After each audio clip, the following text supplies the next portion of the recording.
normal army stuff. I didn't have anything cool like That's that. boring. I could go find something. Hold on, I'll be right back. Oh man. Whoa. Hello there, Facebook. Hello there, YouTube. This is going to be a fun program. This is about, I'm calling it War Toys. War War Toys. toys. Yeah, I War like toys. it. War toys. That's good. Like technology, Mhm. technology from today, technology from the past, The and future. technology from the future. Now, what Shaun has done is he's just kind of carved up a tissue box and then duct taped it on his head to make it look like is it augmented reality? Is that what you're calling that? Yeah, this is a $300 tissue box. So what do you do with that darn contraption? Tell me. Well, this thing plugs into a PlayStation. This is a PSVR, and the screen is about as close to my eyes as it can be. Creates an entire full virtual world whenever you're playing a game. They have many different ways and types of games that you can play in VR now, but today we're going to be starting off the conversation with the IVAS system. We'll get into what that is, but it's an augmented reality as opposed to virtual reality, and we're going to define that too. Okay. But an augmented reality goggle. I can't see what's going on at all, so I'm blind. Oh my gosh. So So weird. Yes, Ryan. Yeah, I've gone tactical. I've gone tactical. So Ryan, what are you wearing here? Sunglasses, obviously. And right? my load-bearing vest. And my Load- tactical eye protection. So tactical eye protection. Tell me what makes it It's not bulletproof. It's supposedly more scratch resistant and blast proof, Right. and fog resistant. The Army gives you like 1,000 pair of these if you deploy, and you lose 500 of them. So That's what I was, every Absolutely. newscast I've seen, every documentary I've seen, everybody is wearing those glasses. And I actually thought that the last time I saw a documentary the other day and was like, where are these glasses coming from? They seem so cool. Your tax dollars. Hard at work. Oh my, oh my. This will be a fun one. Is that Ryan All? Yeah, can you believe it? Oh man. What is on your face? Are those your issued Army glasses? That's right. Only the best. And where are you wearing your? Oh yeah, you are. I love how Dwight's just jumping right in. How you doing, Dwight? Good to see you. I'm good. Don't mind me. I'm sitting here eating some soup. So Good.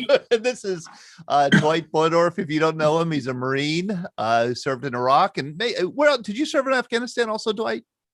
just Iraq, 2 tours. And he's also currently the veteran service officer for Allegheny County. Thank you for joining us, Dwight. Very, very much.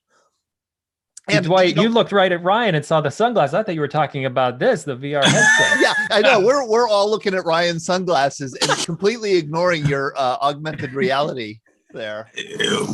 Well, I think we're just used to your weirdness by now, Shaun. Ryan, on the other hand, he's always so prim and proper.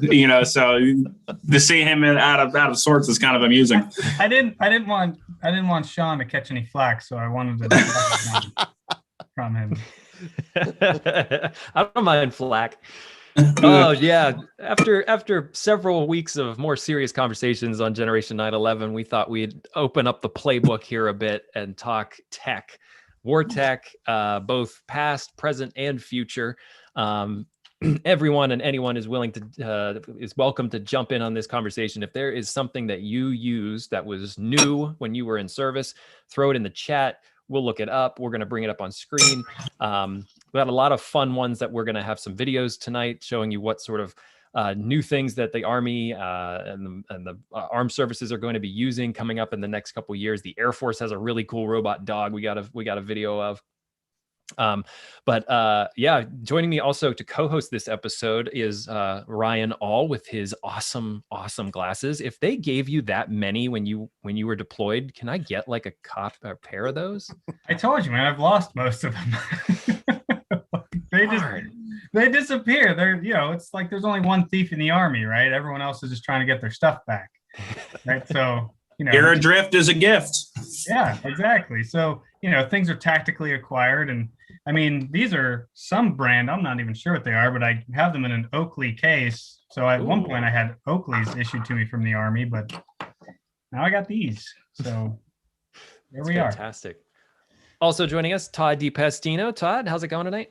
It's going very well. I'm really looking forward to this. Shaun and I were going back and forth, and he was showing me some of the tech that we're going to be talking about. And it's tech from, some of it's current, but some of it's 50 years old, tech that was new 50 years ago. This is going to be really interesting and really fun. And I made me drag up some stuff from World War II that I thought would be interesting to share. So I look forward to this. This will be fun. And Ellie also, how you doing tonight? Doing well. I feel like I should have brought some sort of prop or something. Maybe I'll just have to use the virtual background that's a VR headset. Ellie, I was actually going to ask you, what is like the most technologically advanced thing that you use? Ooh, you that's can't a good say question. phone. Yeah, I mean, if not phone, I don't know, because I don't really have all that crazy newfangled technology. I don't know. One of the things that I read recently is that 3D printing is actually taking on military, like China is using 3D printing.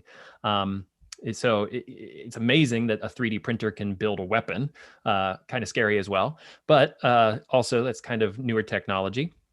But I want to welcome everyone tonight, and we're going to jump right into the first thing here. Watch, I have technological difficulties tonight in bringing up any of our slides. That would just be perfect. First up is going to be what is called the IVAS. This is a augmented reality for the Army. You see the pictures here. This is happening all in training on the right, out in the field here. I don't believe that they have commissioned these for use in combat as of yet, but there's a lot of press about what the IVAS system is. Excuse me. And it's the Army reached a deal with Microsoft pretty much, and the price tag a bit steep, $21.88 billion for a 10-year contract to produce these do-it-all goggles. Now, the IVAS stands for Integrated Visual Augmentation System. It's so cool what this thing does. It presents a mixed reality view that allows soldiers to use the same goggles to train, rehearse, and fight in the same platform.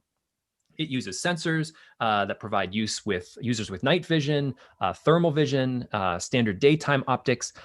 It can feed a ton of information to the user right there in front of your face, including as a navigational aid. Say you're out in the field, you need to know where you're going. It's like Google Maps right in your face. The location of friendly troops. So everybody's sort of interconnected. You're going to know where your squad mates are. Weapon sights views, facial recognition software, and augmented reality avatars for training scenarios. So you go into a training scenario like we saw the picture of the gentleman. It can bring up avatars in front of you in the room so that you can shoot at them through sort of the augmented reality. It can also record those training scenarios so that then they can play them back afterwards, and it's kind of like replays in sports. You can then connect it and watch it later and use that for more training. And then one of the cooler things is the developers are testing out 3D mapping scans of building interiors, and that's huge because we've heard of Brian? What is it called? The funnel. The fatal funnel. So yeah. Overall, it's called MOUT, Military Operations Urban Terrain, and it's an extremely deadly form, right? Theater of combat. It's anytime you're doing something in an urban terrain, it's really tough. So yeah, that would be very helpful. Mm-hmm. So it's going to actually 3D map in your goggles scans of the building interior, so you know what you're going into whenever you kick the door down. I have a video of these being used, so I'm going to play a little bit of it for you all. Let me find the right one. While you pull that up, even though it has navigation, I would bet $10 the lieutenant still gets lost. I mean, I think that's going to happen. $10. How about 100? 100. Yeah. Ryan, weren't you a lieutenant not too long ago? I was, yeah. Uh-huh. Thankfully, I was a logistics lieutenant, so I never had to worry about getting anyone anywhere. It sounds straight out of science fiction, but new futuristic combat goggles developed for the U.S. Army will transform how soldiers see the battlefield and cut through the fog of war. The goggles are known as IVAS, the acronym for the Integrated Visual Augmentation System, that projects 3D terrain maps over what soldiers see directly in front of them and allows troops to see in the dark, through smoke and even around corners.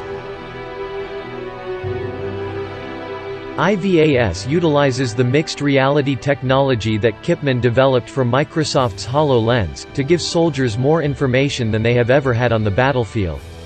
The hologram technology of HoloLens has been taken many steps further to help soldiers plan and execute their missions. Attached to their combat helmets, the clear goggles allow soldiers to know precisely where they are thanks to a heads-up display, known as HUD, that provides them with an overhead compass and overlays maps of their location. That looks so futuristic. The soldiers and Marines testing the goggles at Fort Pickett have been impressed by the amount of information the goggles provide and say that despite all of its complexity, it is as easy to use as a smartphone. Troops no longer need paper maps to plan their missions ahead of time, instead they use the holograms and 3D terrain maps projected onto their goggles to see what lies ahead. During training, the goggles lets troops see holograms of enemy fighters as they move to clear a room, and afterwards troops can gather to watch another hologram that gives them an overhead view off-air mission. The goggles also incorporate night vision and thermal imagery technologies that are a significant step up from what soldiers are currently using. So, I mean, first question really, Ryan, is like, could you imagine using that whenever you were in?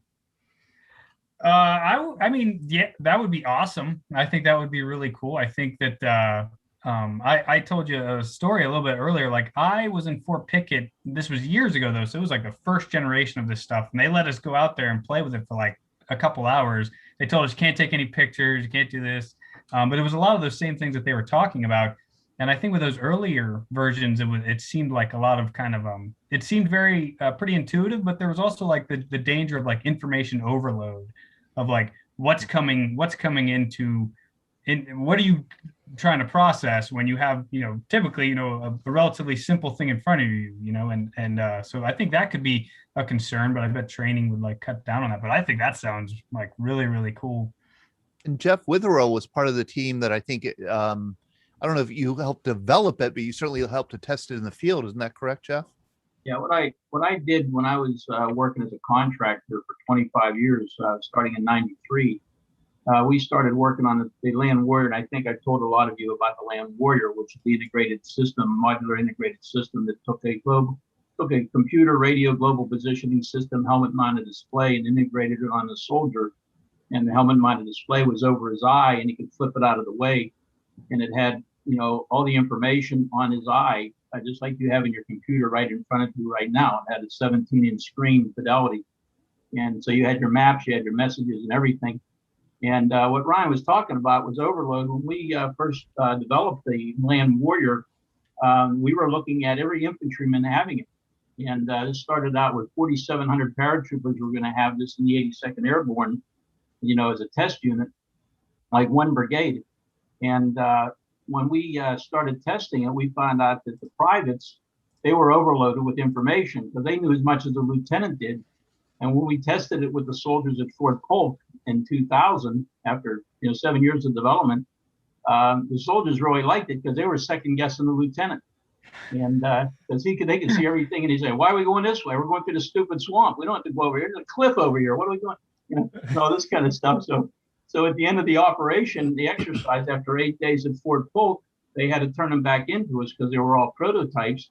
And the soldiers didn't want to give them up. And the lieutenant, he was really beside himself because he knew he was being questioned the whole time they were out there. The soldiers loved it because they said, "This is the first time I knew what's going on around me." And I knew when everything was happening. So then when you're an infantry private, your job is to take a knee, face out, drink water, right. full security, right? That's right. Yeah, that's your job.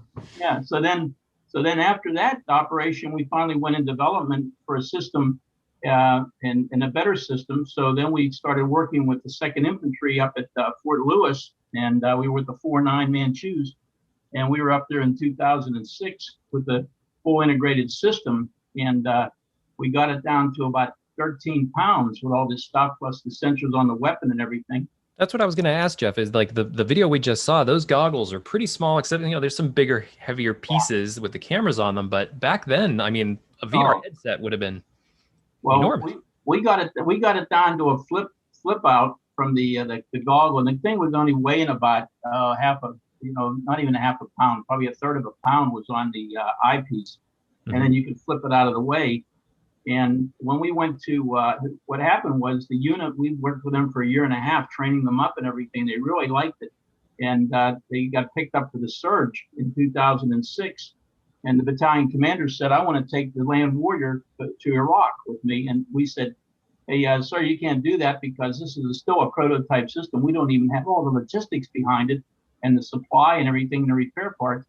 And he said, well, I'll tell you what we're going to do. We're going to take and just give it to the sergeants and above, and we'll use the rest of them for spare parts. So we went to Iraq for 14 months, and it was the fastest moving battalion because we fought at night and we were never lost. Everybody knew where everybody was because they could see themselves on the screen on the guy's eye. And then we started working with all kind of other sensors with the USB inputs. And so we were doing all kind of stuff over there with the system. And then we came back, and then they developed what they called the Net Warrior, which took the system I just described and put that just on your iPhone and put that on an iPhone right there on the guy's chest. And all you had to do is flip it down. You could see where he was and everything. And then you just flip it back up on his Velcro and they could just keep moving. So they've developed that now. And that's all the way through, through all the light forces of the Army.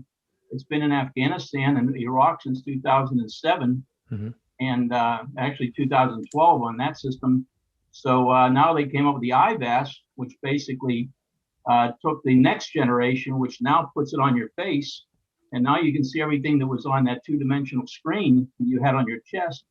Now you have this thing augmented with all the things that Shaun just described and Ryan just showed. And now you have this system now that you can just look out there. Now you can see everything in front of you that's on your map. It appears right there on your face, right on your visor. Do you think that it's better to use these in training than opposed to the field? You need them both. You need them both. Okay.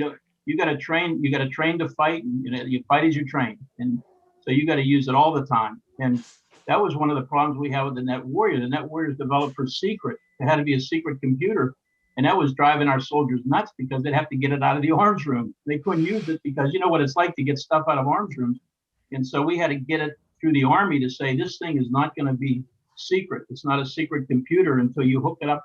When you hook it to the radio, now you have a secret system. And then once you disconnect it from the radio, then you're still an unclassified system. And you can use it, if you're training, whatever you want to do with it. So that was one of the problems. You have to use them both ways, Shaun. You have to go both ways. You can't fight if you don't train with it. Is there a worry with how expensive they are to use them in the field? Well, I'll tell you, when we went, that was one of the drawbacks of the Land Warrior. The Land Warrior was $35,000 a copy. That was a full integrated soldier and everything like this. We went to production. We went to the production decision at the Pentagon. The vice chief at that time was Keene. And he says, I like this system. The troops love it. He says, the trouble is I can't afford it. And so then he said, hey, what can we do about using an iPhone and hook that to the radio? And we said, we've already tested that. We can do that for you, sir. So we dropped the price from $35,000 to $700. And then they said, okay, let's produce 500,000 of these things. And so that's what we did. And so that's what's out there now is the Net Warrior. It's $700 a pop. And it's been in combat. I think when I was working the whole time it was in Afghanistan, I think we lost like 4 or 5 of them, the damage. Just like your regular iPhone. So, yeah, no problems. I would think the sandstorms probably would wreak havoc on them.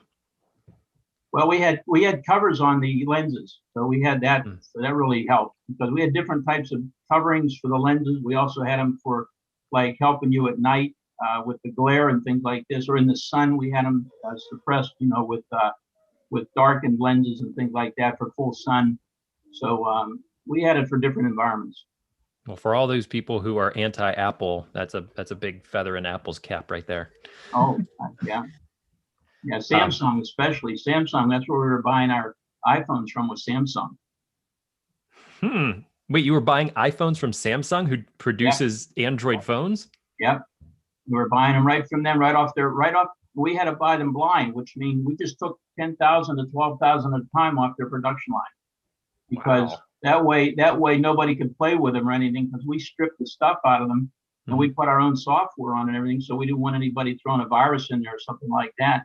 So no, if you do a blind buy like that, the other side can't, mess around with them before they ship them to you and stuff.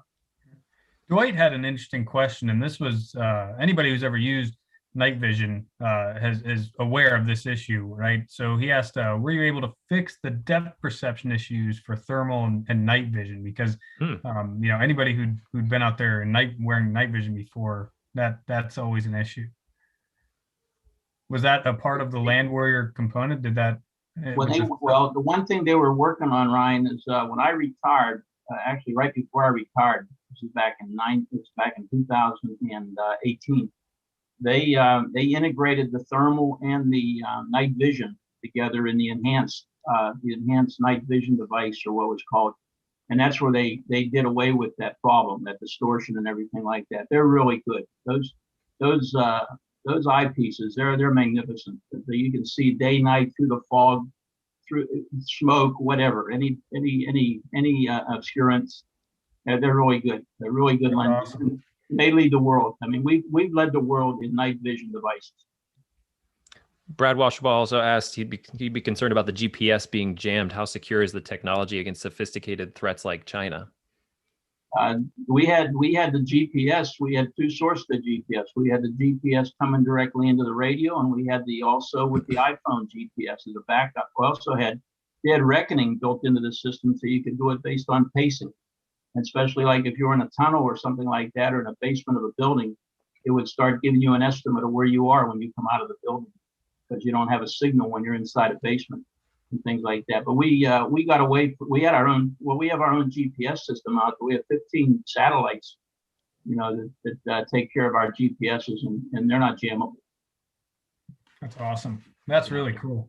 Yeah. I have to say, I'm going to interrupt and just say this is all way over my head, but I'm loving the conversation, because I'm old enough that I still use one of these. Ellie, can you tell me what this is?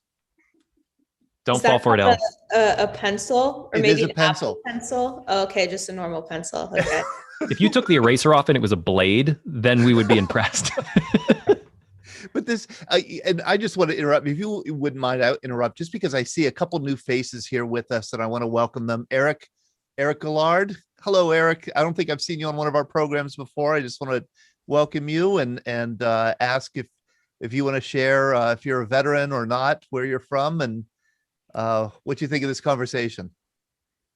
Conversation's way over my head. I'm from Vietnam, 65 to 69, U.S. Marine Corps, and this is just amazing. I mean, it is amazing, and I'm glad we're going to get to Vietnam era technology. Well, yes. Welcome, Eric. Where are you from? Where do you live? I live in the Bronx. In the Bronx. Wonderful, wonderful. And I think we have another Vietnam vet with us, Paul Conway. Hello, Paul. Thank you for joining us. If you want to unmute yourself and let us know when you served, where you served. I served in I Corps in Vietnam in the field artillery in 1968 and 9, just after the Tet Offensive. Right now, I'm come back from retirement and I'm a county VSO.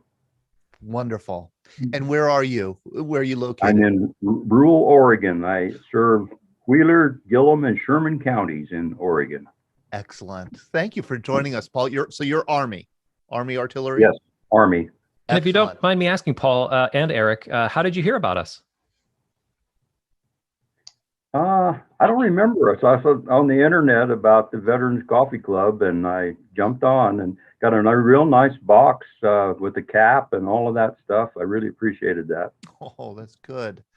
Yeah, that was our welcome home boxes for Vietnam veterans. I'm glad you got it. I'm glad you appreciated it. Yeah, I mean, it's a little token, but it's thought it'd be a nice welcome home box. Although I realize now, after our conversation, was it yesterday, about sundry boxes in Vietnam, you'd get sundry boxes with toilet paper and razors and things like. That's what I should have sent you, a sundry box with bad candy and toilet paper. Right? I blew that. Okay. But so thank you and welcome, guys. Thank you for joining us. And if anybody else who's new also you could introduce yourself, would love to say hello. And Eric, how did you hear about us? Vietnam Hospital has a website that brings up different talks, and I happened to click on it, and I was home tonight, so I figured let me jump in and see what's going on. Excellent. Thank you. Awesome. Thank you. I saw that the VA included this event in one of their emails that went out today. That's great. That is great. Totally. And yeah, welcome both of you. We're on Monday nights, Wednesday mornings, normally Thursday nights for the next 2 weeks, tonight and next week. But we have special programs going on all the time. Check us out, veteransbreakfastclub.org for all of our programming. Also a podcast that's released on Mondays. Before we jump to our next piece of tech, I wanted to highlight Bill Boswell. You mentioned in the chat that in the early 80s, the Air Force JAG developed a tech called Flight. It was like acronym for what? Precursor to email. It transmitted legal and related data at the fabulous speed of 1200 baud. What is 1200 baud? That shows how old this is. 1200 baud is so low that if you were to type the word "the," you'd see a T appear, then an H, and then an E. It might take 4 seconds for that. But that was very high tech at the time. Anytime my computer does that, I want to throw it through a window. So baud rates. That's what they were called. Yeah, Jeff. Yeah. Let me tell you how. Talking like that. When I was in my last tours in the Army, I was a product manager on a system called the ASAS, which was the All Source Analysis System. That was an integrated intelligence system that fused all the different inputs from Intel and gave you a product with different levels of classification. And the system I was working on was the ASAS interface module, which was the vehicle and components that had all the Oracle database and all that kind of stuff in there. But this thing had 2 760 meg hard drives. That was your database. 2 760 meg hard drives backed up by magnetic tape. So that's what you had for all the intel coming in from, like when we did it for Desert Storm and all that stuff. We were doing this thing with 2 760 meg hard drives. God, I love this. Talking, Jeff, going back to what you had said about the chest monitor in the next video we're gonna see, you'll see that chest monitor because something that I heard recently on a podcast talking about new military technology was the idea of teaming. And correct me if I'm wrong, Ryan, but teaming is whenever a squad would go out and have a robot like an R2D2 with them. Is that right?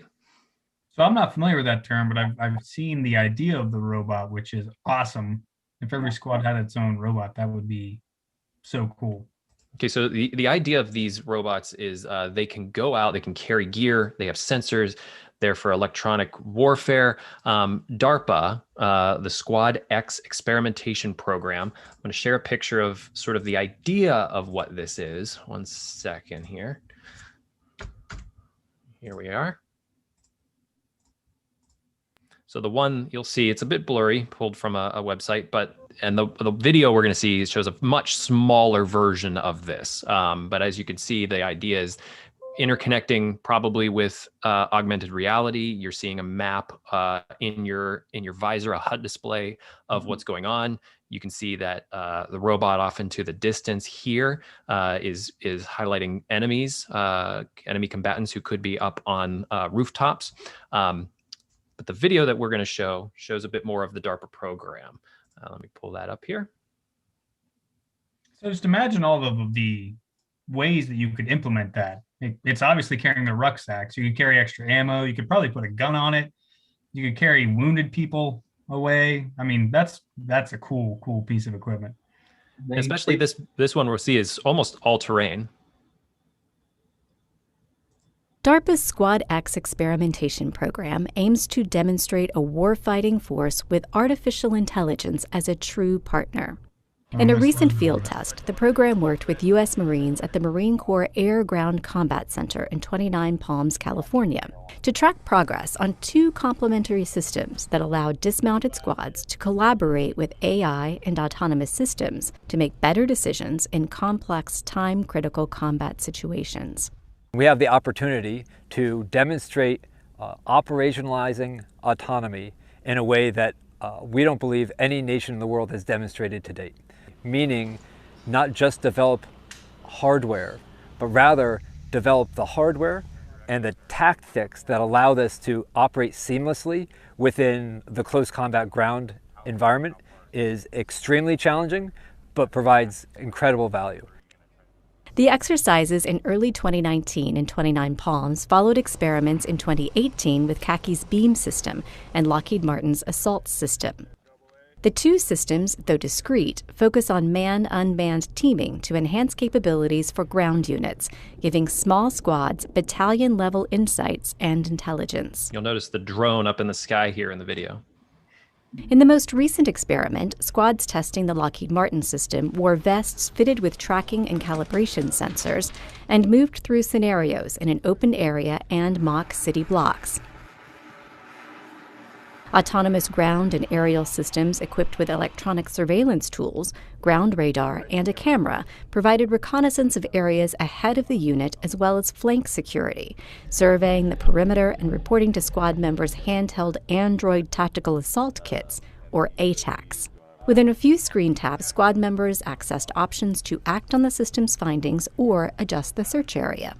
Between Lockheed Martin's 2 experiments, the program performer team identified a steady evolution of tactics, made possible with the addition of an autonomous squad member.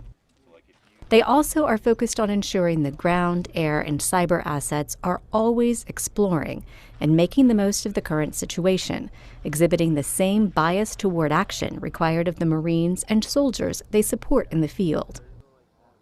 Chopper 3-0 copies all, guys. Kaki's beam system comprises a network of nodes. In the team's 3rd experiment, the Supernode, a sensor-laden Polaris autonomous ground vehicle known as the quarterback of the beam system, communicated with backpack nodes distributed around the battle space, mimicking the placement of dismounted squad members, and an airborne beam on a Puma autonomous aircraft. The network provides situational awareness, detects electronic warfare and electronic attack, and collaborates to geolocate items of interest. AI synthesizes the information, eliminating the noise before providing the information to the squad members via the handheld ATAK. Human is, of course, involved with any lethal action, but at this point, it's really just about establishing superior situational awareness. So the keys are providing enough inputs to this overall decision engine, and then the artificial intelligence to make sense of this, and then the ability to go do something about it at very fast timescales through this shared understanding. The Squad X program has moved quickly through development and is already well along the transition path, due in large part to the program's focus on partnering with the services to ensure real-world efficacy. It's incredible. And so that's the question I have is, like, you're going to walk into the field, into a combat zone, and this is supposed to give you the leg up immediately, right out of the gate, because you will understand the lay of the land a lot faster than the enemy. Dwight? Yeah, so they're doing that too. They're also experimenting with drones for the same purpose. And like if you didn't know, a lot of that research and software and things are being done here in Pittsburgh. So Carnegie Mellon is housing the entire Department of Defense's Artificial Intelligence Task Force, as well as a lot of their software, like research and doing these things specifically for like cloud-based for in the field, specifically for infantry and mechanized infantry and things like that. And then working on the drones and then like the auto targeting and communication measures and electronic countermeasures. And now when you say electronic countermeasures, do you think someone during training is trying to hack the system as the training is going on? So no, like those, like in the recent wars, and I'm sure Ryan can talk about this too, like any, the IEDs, a lot of us, we had either backpack mounted or vehicle mounted ECMs, which would jam like cell phone signals, pagers, and things like that. The idea was to help prevent bombs from going off that were triggered by these signals. And then I know that Carnegie Mellon is working on specifically things to like basically alert field commanders if their equipment is being hacked, because that's a very real concern at the moment, is as we face kind of near peers and their ability to hack our equipment. Ryan? Yeah, that's the Army system is called like the Warlock, and it basically just blasts out so much. You actually have to have it synced with your radio because it blasts out so much radio frequency that it's not actually blocking specifically any signal coming in. It's just being so loud that the receiver, the bomb, can't hear the signal coming in. So you have to have your radio synced up with it. Otherwise, you won't be able to transmit either. So it's I'll probably grow a third eyeball later from being around that thing for so long. I don't know, but it'd be an improvement, Ryan. Like, yeah, it might be an improvement. There's lots of room for one up here, so it should be all right. But we got to test one of those drones, a new system when we were in Iraq in 2009, and it was like this hover drone. Most of the drones at the time were like planes. They look like planes. This one looked like a trash can with a box fan stuck to it. And so we like took it out and it could hover. So that was like a cool thing. It could hover, right? So they give it to an infantry platoon. They're like, go on, field test this. And they didn't send anybody with us, which was a terrible idea, right? So we're flying this thing out there. We're like, let's see how far we can get this thing out there. Well, it plummets from the sky somewhere like way out there. I don't know what happened to it. Either broke or lost radio signal. I don't know. But we call them, we're like, yeah, we lost your drone. I don't know where it is. They're like, well, you're going to have to go find that. That's like top secret, technology. So we got to go walking through like a swamp off the Tigris River for about 4 hours. Not to mention quite expensive. Yeah, it was probably pretty expensive, but you don't give new equipment to Joe and just send him out there and not expect it to be broken. You don't give toys to boys. That's really what. That's the thing about all this new technology. It has to be Joe proof, right? That's why they do all this field testing. You have to do so much work to it to make sure that, private, Jones over there doesn't break it, because he will. Mm-hmm. Jeff? The secret to that development is you have to be very, very close to your soldiers and Marines. When you're doing these developments, that they have to be totally involved in the design. And that's the guys that really know how to use it. And when you do it, you do a certain drop of software, whatever it is, immediately give it to the soldiers or Marines to try it out. They'll come right back in and tell you how you have to change the code or whatever, and say this is what it has to be able to do. And they'll give you all the systems I worked on and everything in 25 years. They were all very heavily what we call man print involved, and even our program back in 2009, I think, or 2008, had the Man Print Award for the Army for its integration with the soldier. Because the soldier was involved in every aspect of the system, including how to wear it. And we let him even design how to wear it at Fort Lewis. We gave him the parts and said, how do you want to wear this in combat? Because we figured when they had our system on, we left the back end open because we were making it for infantry to carry their packs. So we had everything on the front and the sides.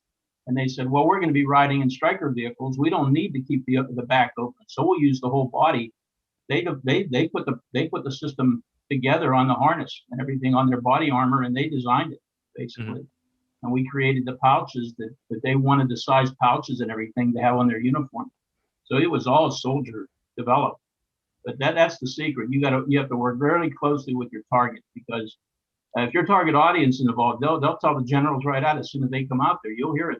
The general, they'll hear it from the generals will say, how does this soldier? And the soldier, that's a piece of crap, sir. You don't want that to happen. We have two more videos here of some new technology. This is probably the cutest one. I'm just gonna say that it's the cutest one. This is the Air Force's. Yeah, this is the dog one. Look at this thing. And they play fun music to it too. It's like not the military music we've already heard, like this like mission ready. This is kind of like, yay, we have a dog. I'm not getting the warm and fuzzy.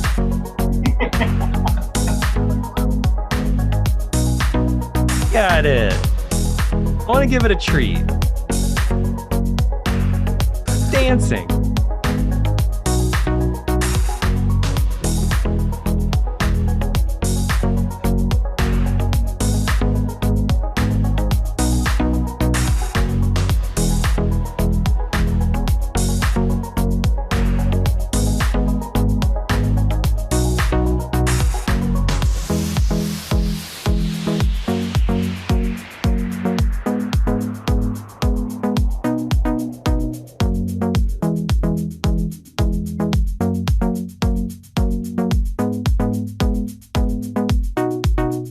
They better be able to run for an extended period of time. You don't have to feed them. They're just creeping me out.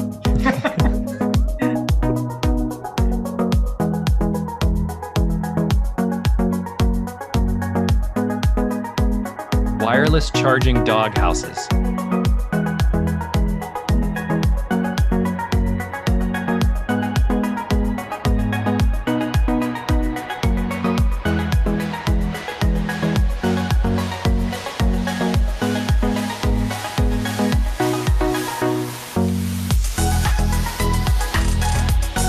7.5 feet per second. Oh, I wish we had the gentleman on from our dog episode to tell us what a real dog does.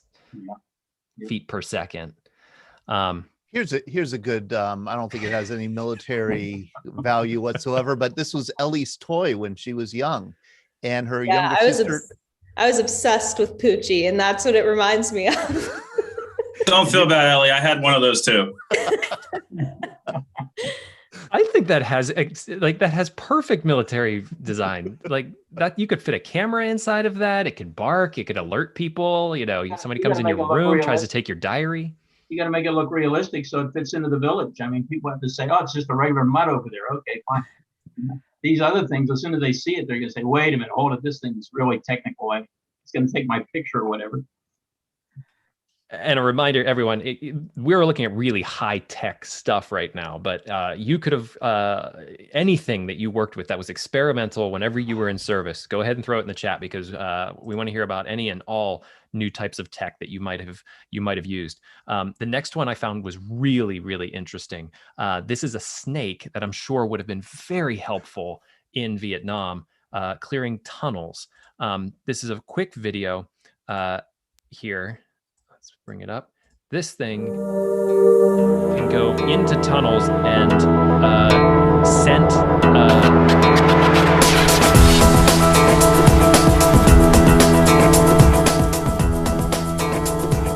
Detect hazard areas. Yeah.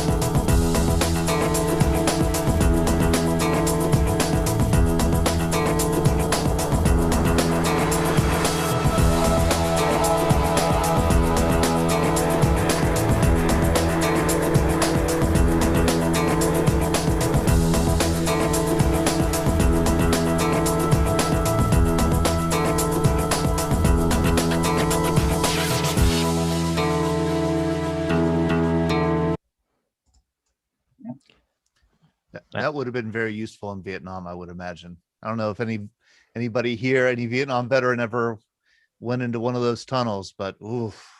Mark, you're nodding your head. Yeah. Yeah, that type of technology would have been very helpul back then.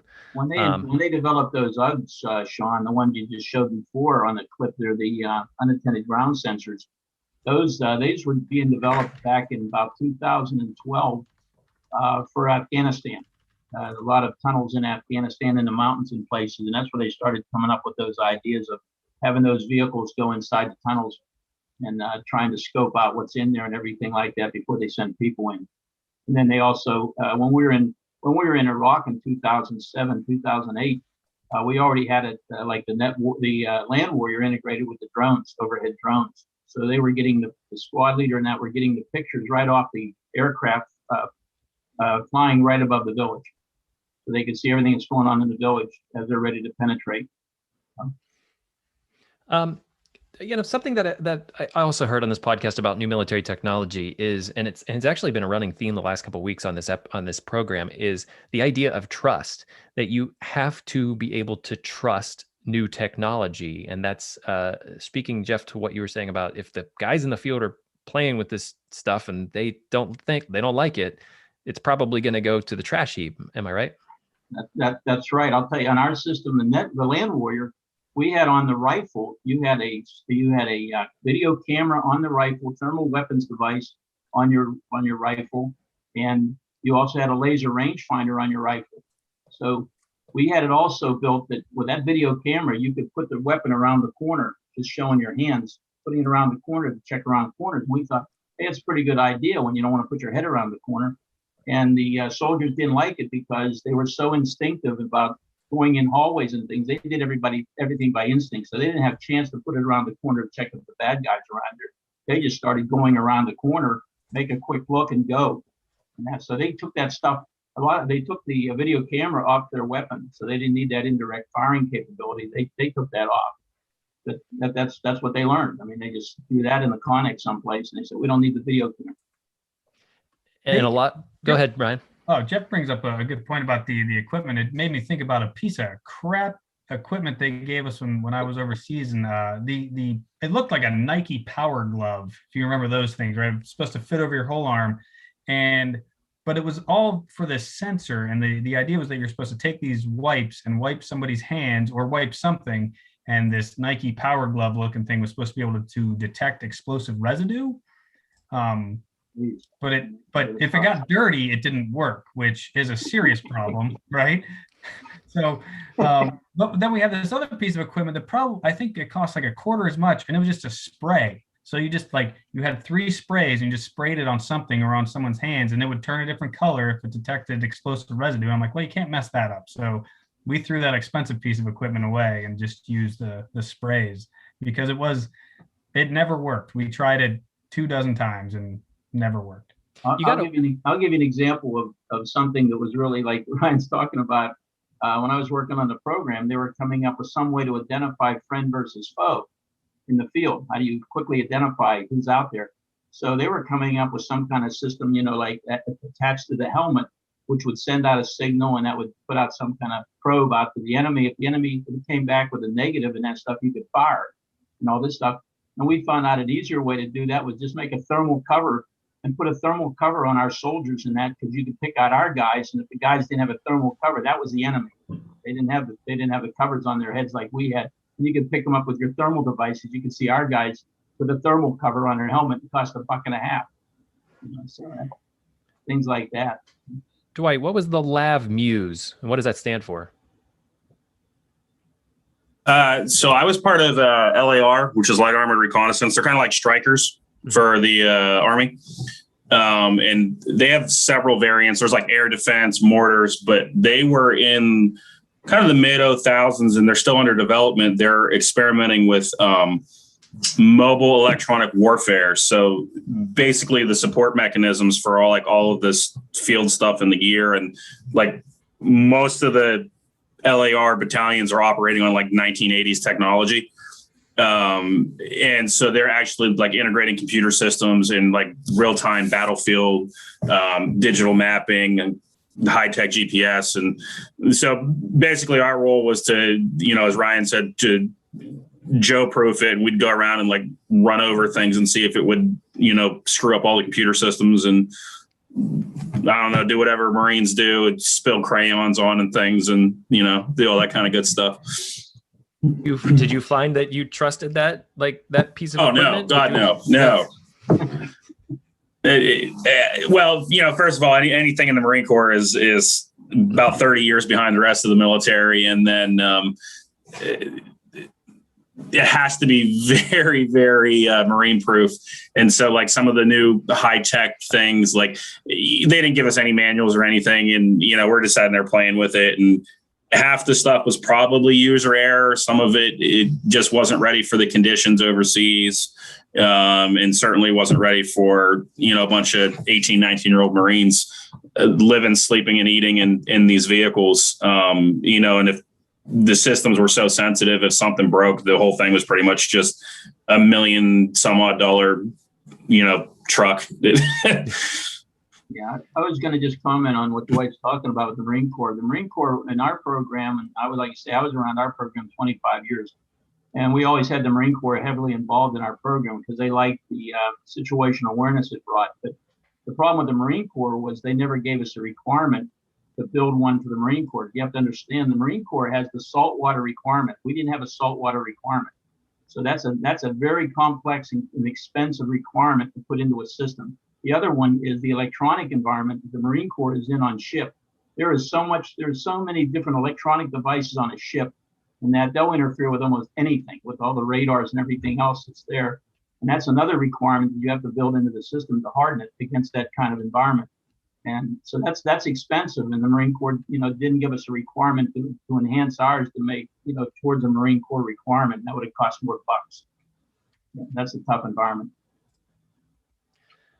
One more sort of futuristic idea here, and Todd, can you tell me the difference between enfilade and defilade?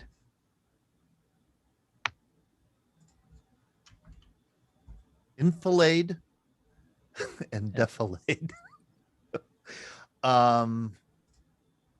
No, I can't. I'm ashamed to say I can't. So a lot of what they are wanting to do with new tech is getting around defilade, being able to hit guys from that are behind barriers. Got it. And this is one of the diagrams I found on this idea. And any guys from in artillery here might understand this. This is for munitions, so precision grenadier system, a flat velocity, high velocity multi-shot weapons system. What they want is to arm and strike at distances of 35 meters all the way out to 500 meters. To do that, it will need to be programmable, so soldiers can sight in the threat and tell the munition when to fire, much like tanks and other combat vehicles can do with certain munitions, only in a much smaller package. So what they're looking for is the real sweet spot is the 300-meter range, and they're looking to do it in less than 15 seconds. Now, anybody in munitions, can you tell me how fast is that? You're going to shoot something 300 meters within 15 seconds, and you're going to call that in. That's very fast. I can tell you. The XM, what you're describing is the XM25 rifle. The XM25 came out about 20 years ago in development. What it was an M16, M4 type rifle on top, and underneath they had a 20 millimeter rifle underneath it. It could shoot 20 millimeter nuclear depleted rounds. And what this did is in the back, in the butt of the rifle, that was the computer. And all you'd have to do is sight in on a wall or something like this, and it would compute automatically how to raise your weapon. And when you have to shoot, you shoot your round, and when it goes out there 300, 500 meters, it'd burst right over the wall. And this thing would just like a grenade, putting a grenade right on top of somebody on the other side of a wall. And that was the XM25. And that was a heck of a weapon because they fired it up at Aberdeen, and they fired 50,000 rounds out of this thing, and it still fired even when it was in the mud and everything. It still fired without cleaning it. So I don't know where that is right now with Ryan and Dwight. I don't know if that's still in development or that's being put out there or what. That was a heck of a weapon. The Marine Corps doesn't have to worry about such things because we can actually shoot, unlike the Army. Yeah. Army, Ryan, rebuttal. Eric giving the thumbs up there and Chuck laughing. The Marines are all laughing. That's why we have bigger squads. We need more people. True. Yeah, so we got a 9-man squad. You guys got like a 13-man squad in the Marine Corps. So, yeah. So you're essentially saying that you're looking for a rifle that could shoot around corners, a bullet that could shoot around. Yes, yeah, some way to get somebody hidden. Yeah. Yeah. Last I heard, they took that out of. They were still doing development, but for whatever reason, they took it out because I know that they were still testing it when I was still in. Okay. About timing the rounds, you're right. Like they would shoot the rounds in the window of where someone was at, and the round would be timed. It would explode inside the room instead of. Yeah. And I don't know if it was just not practical, cost prohibitive, whatever. But I haven't seen anything since. I would imagine maybe it's just a cost thing, right? Because like now the 302 can do a similar thing. They do the old 20 millimeter grenade launcher, which has been around since Vietnam, and they've called it the 203, and now it's the 302. And I would imagine they're just like, if we put the right sighting system on this for much less cost, an infantry soldier or an infantry marine should be able to put that round where it needs to go and not worry about all this computing. But they do have a sight one that was very similar to what Jeff was describing on the XM25, where you put this different sight on there and you punch the range in and you raise the elevation of the weapon and it turns green and says this round will now go at that range. So I was going to say the 20 millimeter depleted uranium round had to be a few bucks. I can't imagine, those kind of rounds being cheap. Yeah. We still use them. We still have them in the Marines. I know we carried them for armor piercing on the LAVs. Okay. Incredible. Okay, enough of the future. Hey, Bob Young. Oh, and I have Yes. I have to say we have at least 1, 2, 3 World War II veterans with us, and Julia Parsons, actually, our senior veteran here, 100 years old, probably worked with the most cutting edge technology of all with the Enigma machine in World War II. Bob Young, you had your hand up there. Yeah, what I wanted to say is I'm a 96-year-old veteran of World War One, and my tools was a typewriter and a super heterodyne radio. That was it. I love it. I love it. What were your thoughts on the radio? Like, had you ever used it before being in the military? No. Was it something that kind of blew your mind? Like, how does this thing work? No. They sent me to college to learn how to do it. There was no problem. Okay, I'm going to try and share a super heterodyne receiver picture, if I can. I mean, this looks like just like a regular commercial radio here.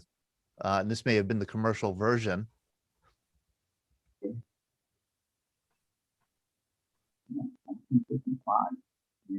This is a Japanese version, commercial version, 1955.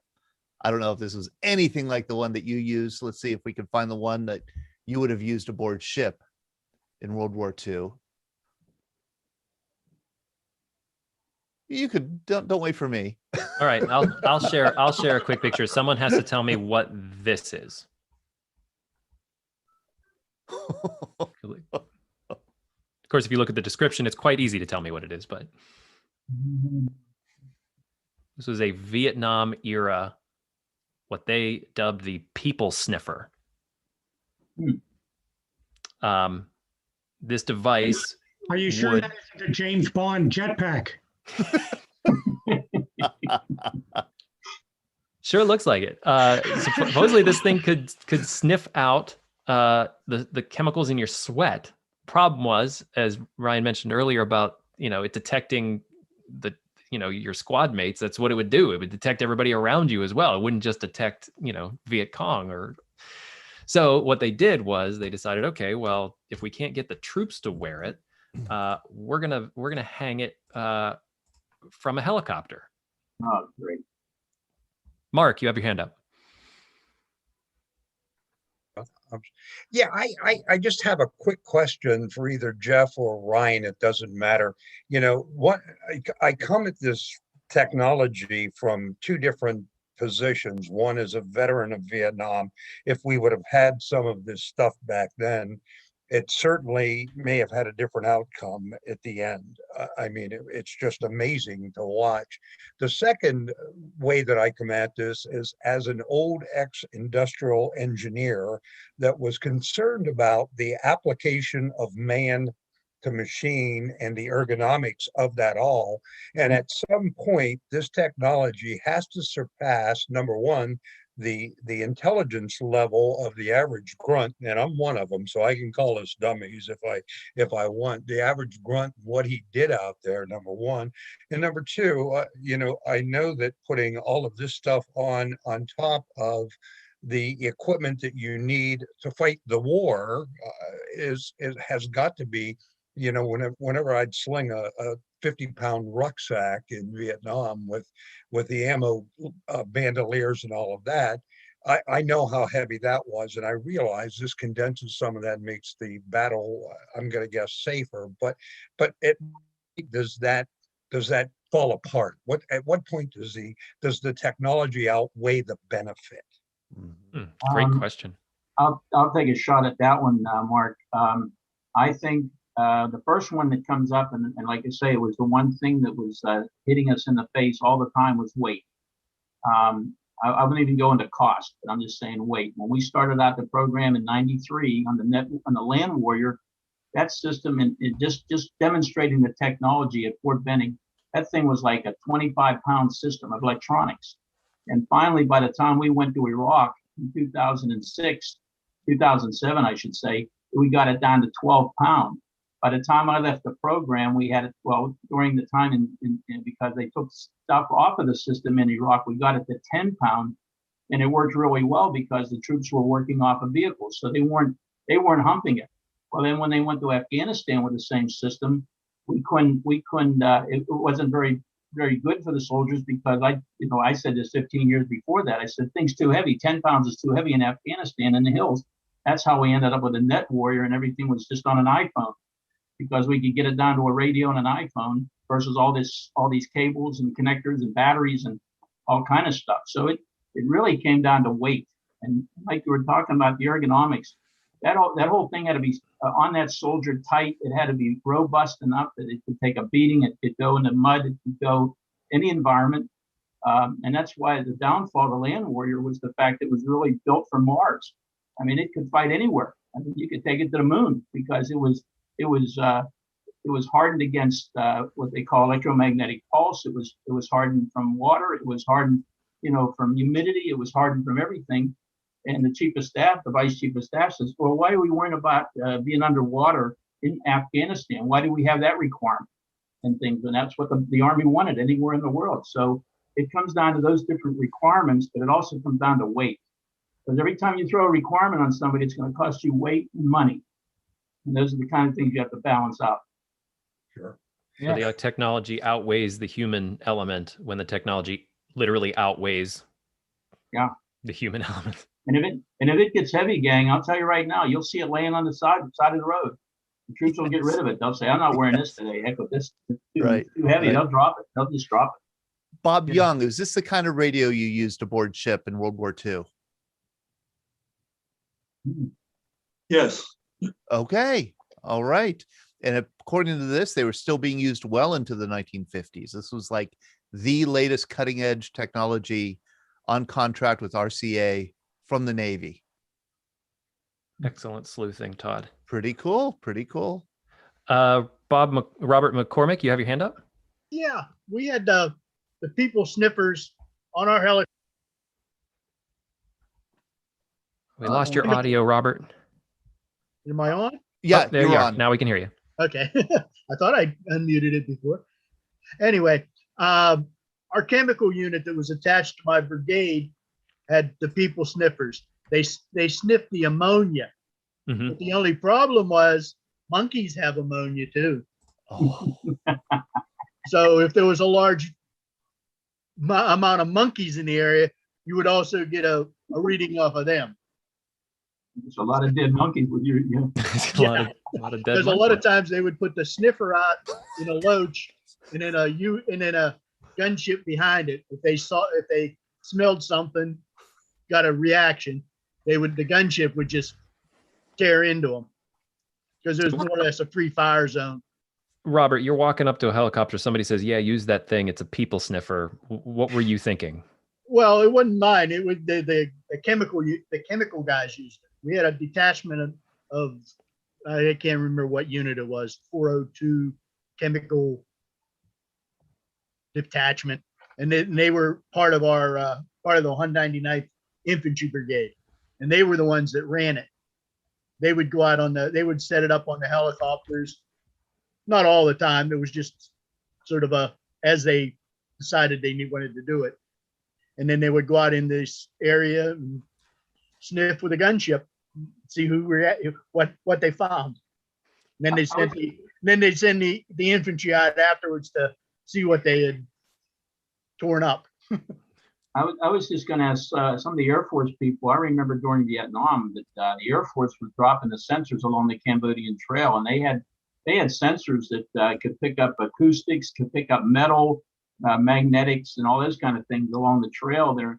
And that was being dropped by the airplanes. And then the Army picked up on it, and there was a system called the REMBAS, which was portably, you could put them in by hand wherever you had a place in the trail or something you wanted to put sensors on, and you could monitor the trail. And they did it by hand in the Army. But I was going to ask the Air Force guys, they had a heck of a seeding. They had a heck of a seeding operation going on that Ho Chi Minh Trail with these things. Is that what these are? Mary Klepper? Yeah, it looks like some of those. Yeah, something like that. That there, but the kind that also fell from the sky looked like little plants. They'd stick in the ground.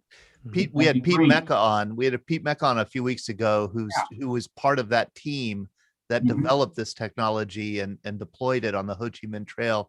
Totally fascinating. And I had no idea it was so technology widespread. and an idea that's still used, in the global war on terrorism. They would use that same sort of idea to put out cameras to watch certain areas where, they suspected IEDs would be in place. Okay, so this is off topic here, but this is the first time I'm going to do this in one of our programs. But as you know, we've over 170 programs that we've done over the past year. We've had maybe 3 interruptions by Zoom bombers, and it's been horrible. So what we do is we look in the waiting room, and if we don't recognize the name in the waiting room, or if it looks a little sketchy, we ask them to text us their name, and so then we let them in because we don't want a Zoom bomber coming in and disrupting things. I see somebody in the waiting room now. His name is Army Beef 68. I'm thinking he's probably okay. Army Beef 68. I'm guessing he's a Vietnam veteran. He was in the Army. Maybe he has a beef with the Army. So what do you think, Ellie? Should we take a chance and well, Sure, no, I'll go ahead. No, well, let's who votes to let Army Beef 68 in? I also want to place a bet and see if Ryan can say I think he's Army from name 3 categories. He has to be that. $5 bet. He could have been a cook. Could have been a cook. Armies in the Army in 68. So, okay, if he is a Zoom bomber, I apologize ahead of time. But let's see. Roll the dice. Let's roll the dice here. If I see any body parts, Todd, I'm blaming you. Yeah. Oh, that was horrible. Oh, that was horrible. At least Henry's not here, so I think we're okay. Yeah. Okay. Taking a while to join. He's joining us though. All right. And after this, Ryan, we're going to you for World War II tanks. Do you have the PowerPoint? I just added the ones on yours. Okay, great. Yeah.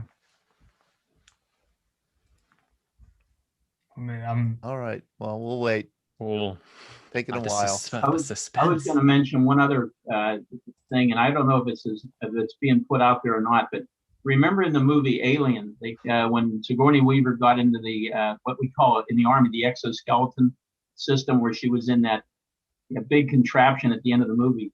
Well, the Army started developing something like that back in '95, and they were going to use it two reasons. They were going to use it to have people move very quickly on the battlefield with this thing, because you can go up to 12 miles an hour and you weren't expending any energy really. All you're doing is just moving with it. It's going.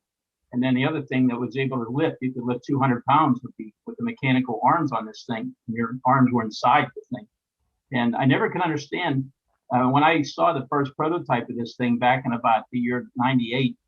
I said, wait a minute, you're going to give this to a whole platoon, and a whole platoon is going to be geared up in this exoskeleton. You're going to run them down the road to the objective, and it's going to go. And I says, 42 guys sounding like that. I said, I think they're going to hear you coming. And then when they were going into the attack, they were going to drop all this stuff off and then get on their regular legs. And I said, I don't know how this thing's going to work with all this contraption stuff. Larry Kilmeyer, I see you have your hand up. Yeah.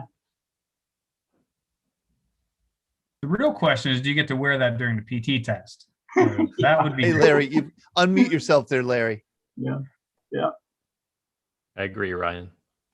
But I thought it had some practicality if you were in supply or something where you had to lift, like 200-pound shells or something and put them on pallets or something. I can understand something, but I couldn't see it on the battlefield. Couldn't see it on the battlefield at all. Right. How you doing, Larry Kilmeyer? I'm fine. You were talking earlier about putting those devices out on the Ho Chi Minh Trail. You're talking to a Navy veteran, and my time in country was at Cameron Bay.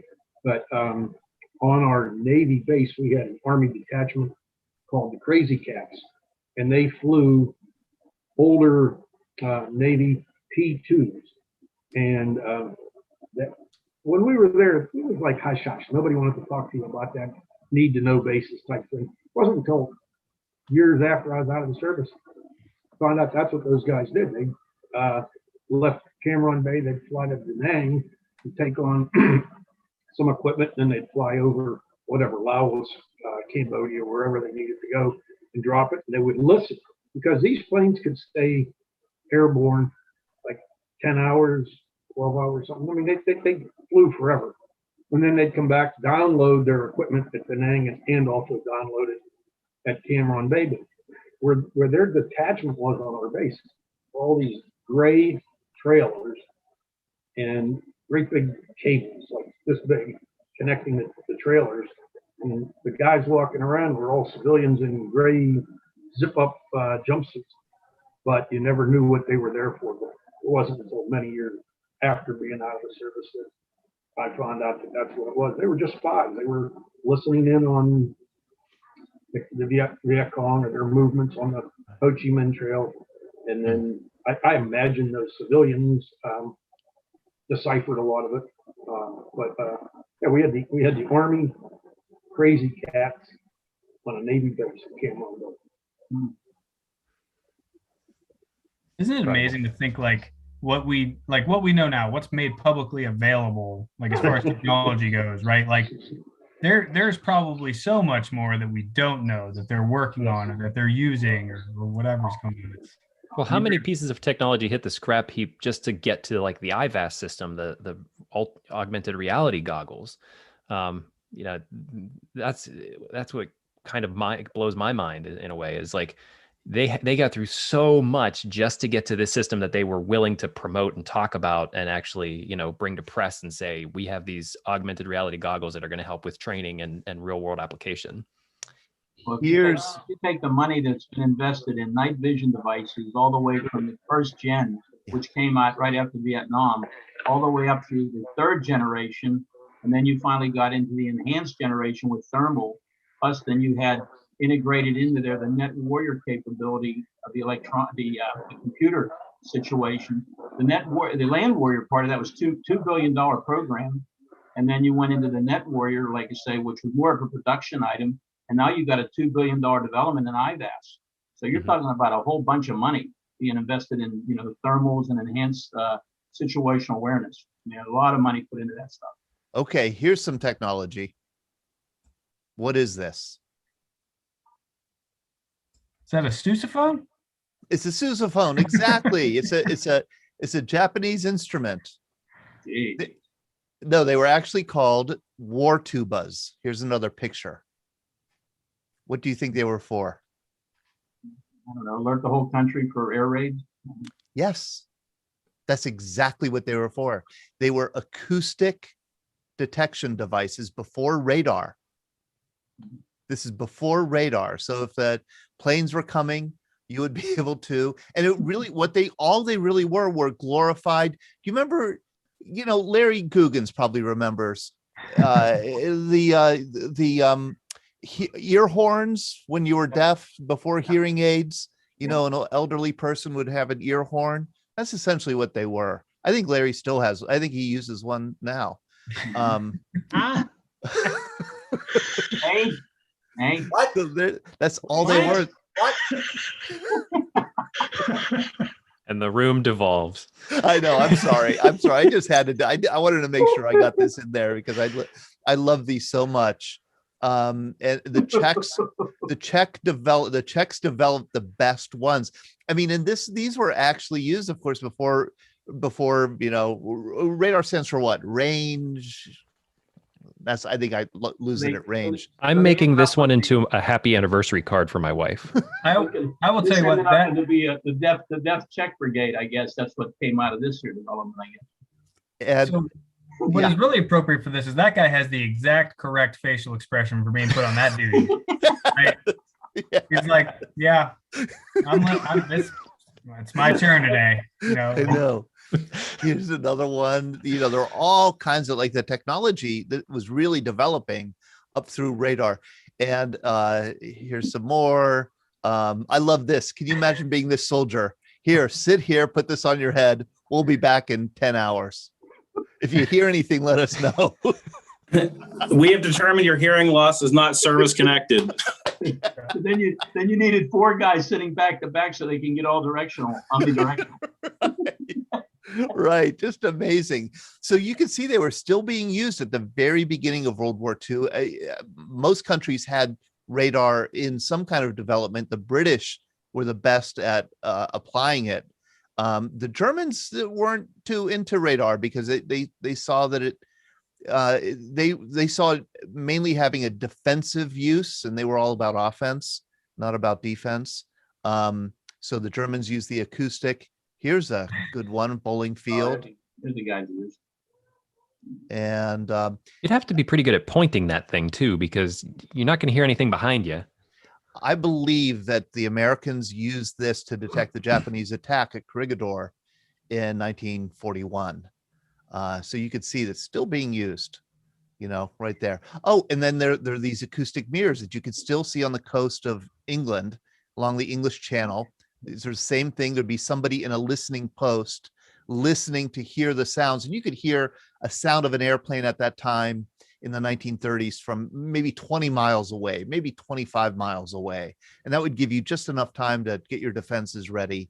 But as planes speeded up, of course, that time decreased.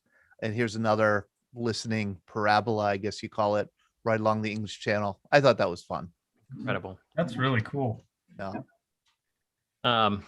Ryan, do you want to talk about any of the World War II tanks that were brand new and experimental at that time? One of the things that really popped out to me, those, I'm sure, have any of you guys ever heard of like Hobart's Funnies, things like that? They were, and I read this book, and I can't for the life of me remember it, but I read it a while ago.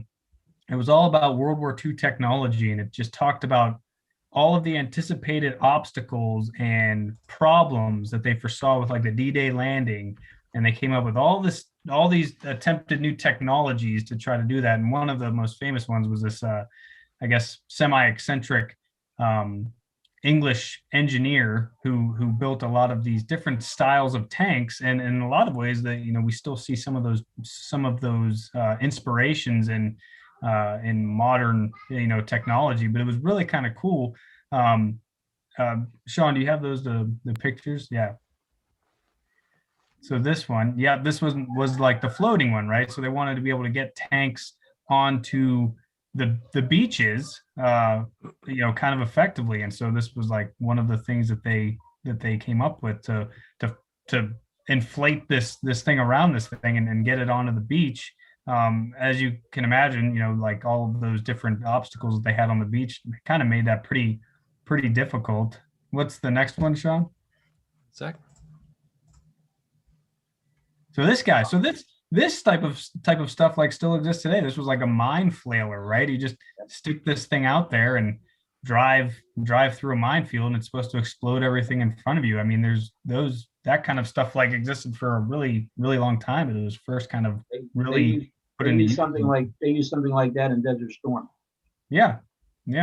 Super effective for that kind of stuff. And then like, you guys ever see like I don't know if this one has them, but later versions, like in the 20th century, they had stake drivers on the back of it. So you'd be driving through a minefield, and the front of the tank would be blowing everything up, and then on the back they'd be driving down these stakes into the ground, and it would be marking the path that they had put through the minefield.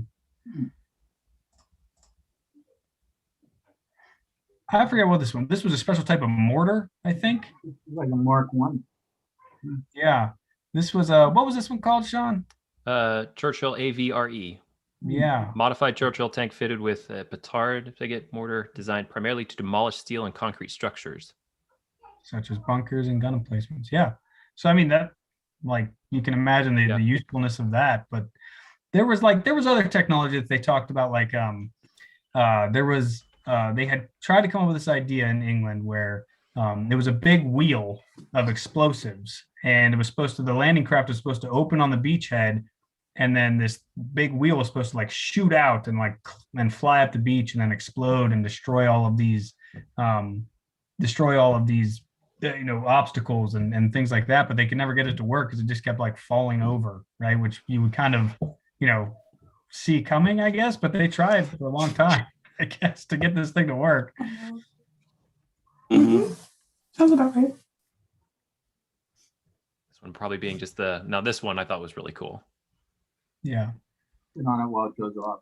This would be like a carpet layer from what I understood in the description. The Tried to idea. train during World War II dogs. They strap bombs to dogs to go underneath tanks and blow up tanks. Well, they made the mistake of they could successfully train them, but they didn't use Russian tanks or German tanks. They used American tanks. So the dogs would run over the American tanks.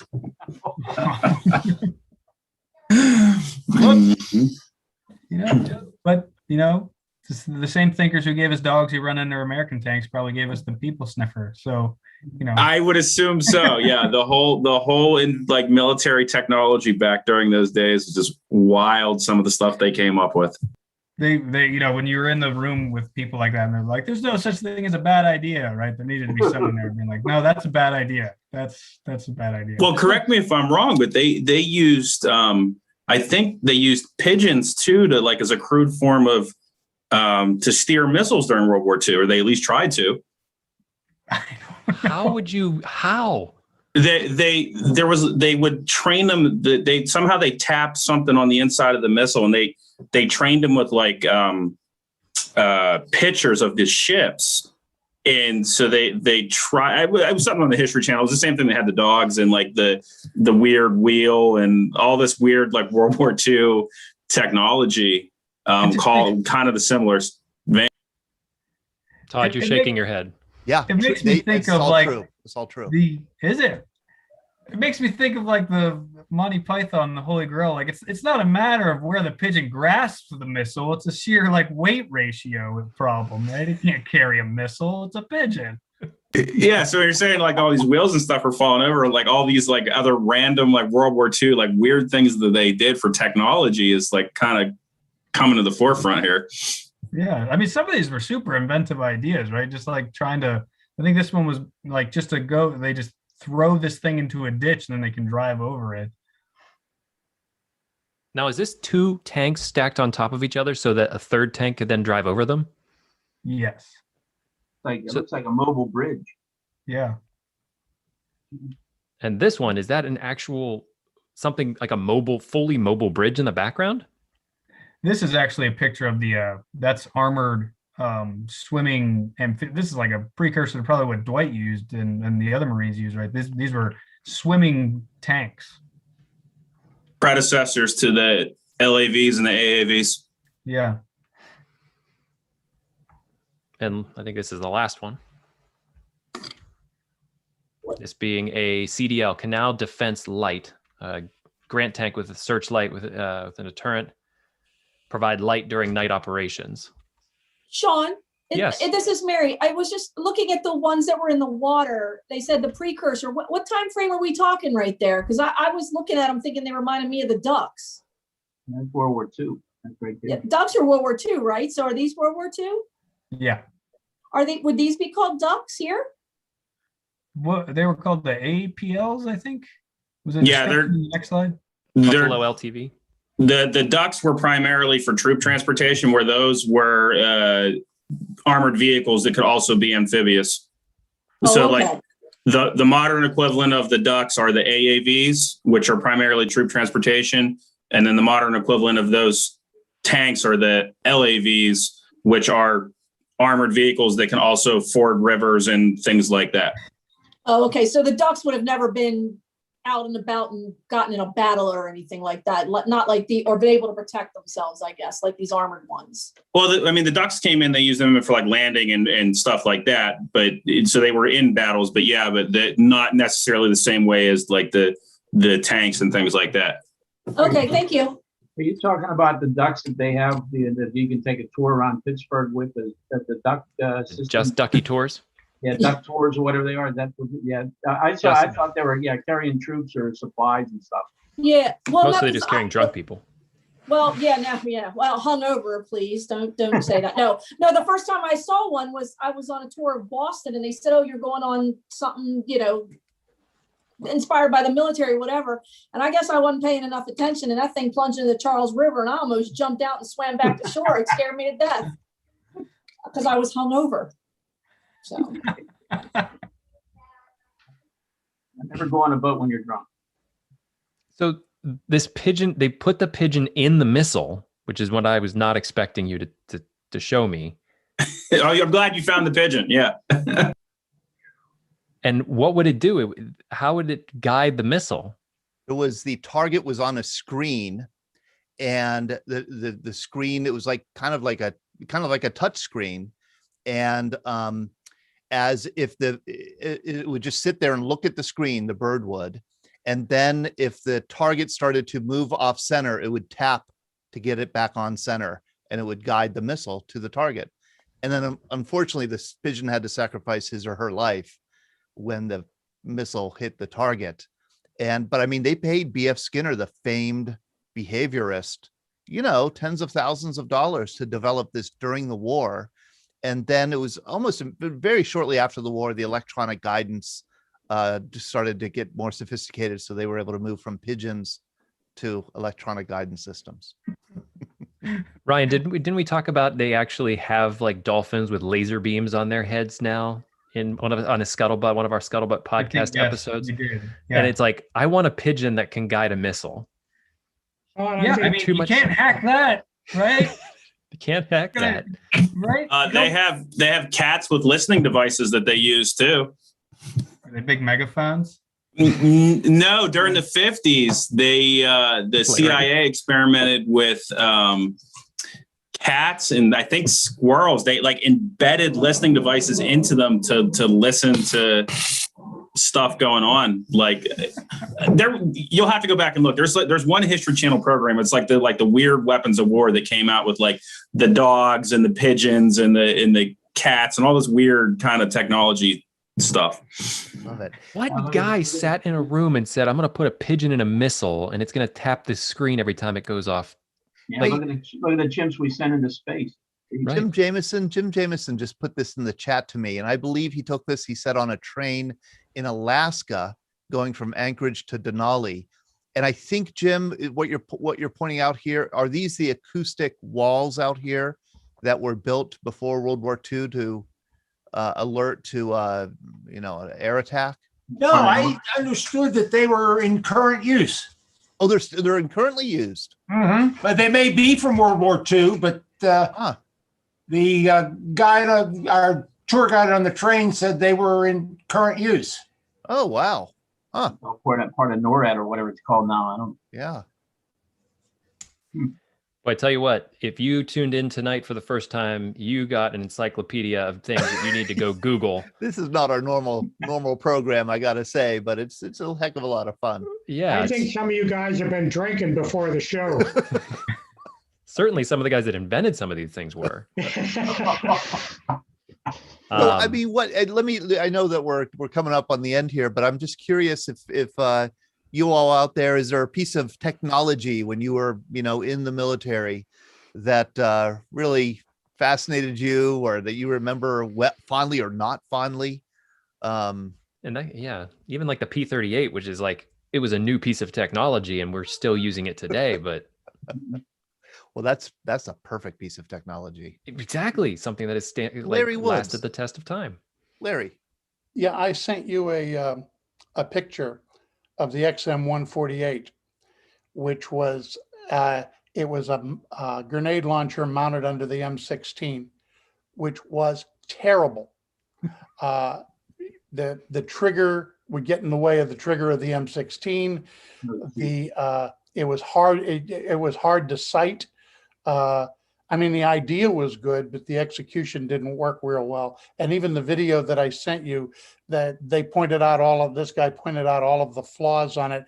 But I believe that as a result of that, what Jeff was talking about is a grenade launcher that is the next generation that actually starts to work. So you had something that they thought was going to work, but the M79 was much better as a standalone.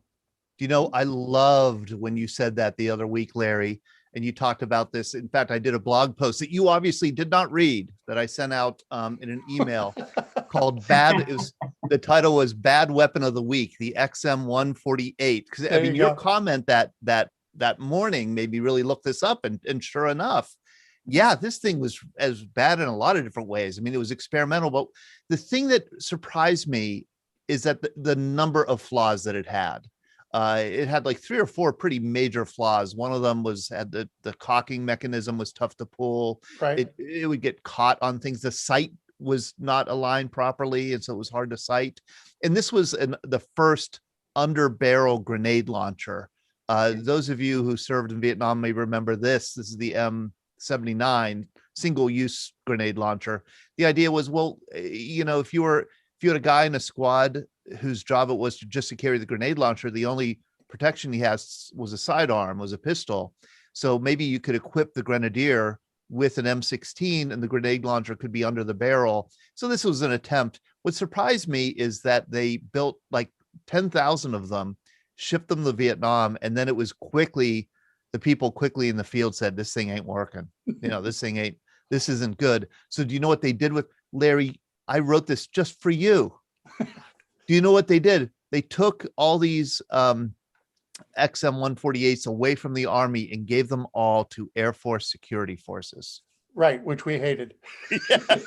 And I wrote, my last line here is, Larry Woods might be unhappy to learn, however, that the 10,000 odd XM-148s weren't destroyed. They were all given to the security force. Yeah. So, and I think I said that, it was terrible. Okay. And right now they have 2 grenadiers in every rifle squad in the Army. They have two grenadiers, and then, like you say, they'll have in a fire team. They have a fire team leader with a rifle. They'll have a rifleman. They'll have a grenadier with a rifle, and then also the SAW, the squad automatic weapon. They'll have that's what they have in each fire team. Mark, radio. Yes, those radios. Those were, how heavy? Did you carry one? Yeah, well, we took turns carrying that. We strapped it on our back. And my memory says 25 to 30 pounds for that. You put your rucksack underneath that, and you're humping about 70 to 80 pounds of stuff on your back. Today, it could be done with a global cell phone, that would put you into it. But they were Plus horrible. the batteries, Mark. Don't forget the batteries. Yeah. Look at that. The rest of it was all there. That And looks like they were like a hard 47. to, not only were they heavy, they were not as effective as they should have been back then too. You always had to have this huge antenna sticking up in the air, made you a prime target for the enemy's expert marksman award, getting the Purple Heart, because people were constantly shooting at the antenna and the guy standing next to it in the clean uniform, who would have been the lieutenant or the captain, right? The commanding officer, the officer that was the commanding there. officer. How long did the batteries last?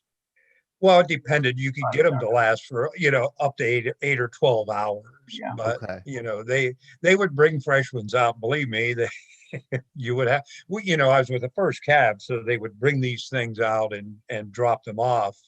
And they were, the only other thing that I thought that was very undependable in Vietnam, and anybody else that was out there that used them, was the M16. That first blush of it, it seemed to me that, I spent my entire year there cleaning the M16 because of the failure with it. And I actually felt better, even though there was more weight to it, humping an M60, because there was more dependability in the M60 than there was in the M16 at that point. So the M60 was the machine gun. So Eric, the Marines still use the M14, right, in Vietnam? M14, then the M16 came, but the Prick 6 was our radio. Prick 6 was our communication to that big thing that with the whip antenna. That was it. Did you ever carry one? Yes. I was going to say, Todd, when I was a platoon leader, I carried that Prick 77. I was a platoon, and we only had one radio in a platoon, so I carried the radio, so I didn't have to look around for my radio telephone operator and stuff like that. So I carried it myself. I think that the Prick 16 or 77 replaced the 25, I believe. Yeah, 25 and then the 77. Yeah, I was there in 68, 69. So I think that the 77 came right after that. Yeah. And that picture you showed with the 2 radios, that was a combination. That looked like a 47 combination where you had 2 radios that would be your internal, and then you would have one, to hire for your fire support. So you had two nets going at the same time instead of switching frequencies. Was it usually the biggest guy in the squad there that would be carrying that? Well, I had a little guy. I had a little guy named Joe Siza, and he was about 5'7", and that he was my RTO, but only on certain occasions when they said you have to use an RTO for the operation. Otherwise, I'd carry it myself. But I was only carrying a 77. I wasn't carrying that whole thing that guy showed. So Eric called it a prick 16, not Prick so. It was 6. Oh, 6. Prick Prick 6. Okay. So the PRC, right, is the Prick 25 PRC 7, right? When I was a new private at a unit, I went to the supply. They were giving me a supply, and they said, "Hey, this is our radio, the Prick whatever." They're like, "I need you to go to the first sergeant and ask him if he has the Prick E8." that was my introduction to the first sergeant, which did not end well. That's good. Yeah. Like the left-handed monkey wrench. Yeah. Oh, geez. So this is what Eric was talking about. It's more like a walkie-talkie, a less bulky thing. Yeah. I imagine the That's battery it. didn't last very long. Not at all. It got wet. You had to keep keen to make sure that you were talking to the right person. You kept getting transferred over. Base was never dependable because everybody that keyed in clicked you out. Yeah. Other than that, it was great. One of the problems with the Prick 77, when I carried the 77, you always had to have a plastic bag over the mic because the mic would get water and that would just kill it. Yeah.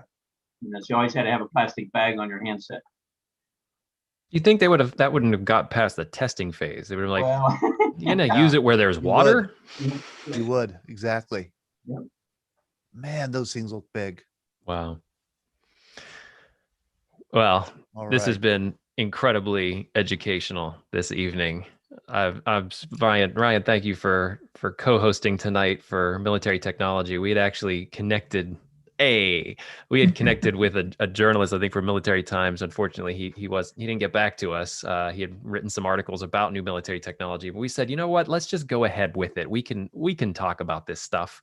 Not that we're experts in any means, but this has been a lot of fun. We should, you know what we should do? We should do this again, Shaun, and maybe ahead of time, kind of send out an email saying, hey, would love to do this again. If you can think of a piece of equipment that you'd like to talk about, would love to put up on the screen and have you talk about it. Because I think that's so interesting to me to get into the details of what people were interacting with. Because when you're out in the field, you don't have that much equipment. So you get to know everything you have pretty well. Well, Todd, and also what the enemy might have had. Like, what did we see that they have, or what did we capture? That sort of thing. That'd be really interesting. You're so right. Oh, thank you. Thank you. Yeah. I mean, a blind squirrel finds a nut every once in a while. Once again, that comes back to Julia Parsons. I mean, here she is, who worked on Enigma. I mean, this is the unbreakable German code. I'm just fascinated with that story. And you had but not only that, I worked with the first computer, and that was certainly an invention that helped us a whole lot, and it still is. Was that the ENIAC? Was that the ENIAC or the? Was that the? It was Alan Turing's group's invention. Oh, okay. Julia, whenever you saw that for the first time. This is where I say, like, when I saw this VR headset I was wearing at the beginning, for the first time, it kind of blew my mind. How does this thing work? I started really like piecing this thing together in my head. Or I saw an iPhone for the first time and I was like, what is this? Did you feel the same way when you walked in that room? Oh, definitely. With both the Enigma and the computer, both of them were completely out of my realm and everybody's realm in our room. There was nobody who understood anything about them. So. Here was the computer that you were talking about. Yes. And it was called the Bomb. It was made by several companies, but one of them was National Cash Register in Toledo, Ohio, built these. Of course, they were top secret. And they were built simply to decode Enigma, to help the decoding of Enigma. And I always love to say that this machine here, there were 180 of them built during World War II. This machine, your iPhone is 2 billion times more powerful than this machine. 2 billion times more powerful. And if you harnessed all the computing power of all 180 of these machines that were built in World War II, if you harness them all and all the computing power they generated during the war, it could animate 10 seconds of a YouTube video. And think about where we're going to be, what, 50 years from now. Yeah. Yeah, but Todd, look on the bottom and you see wheels. Yeah. At least this was a mobile device.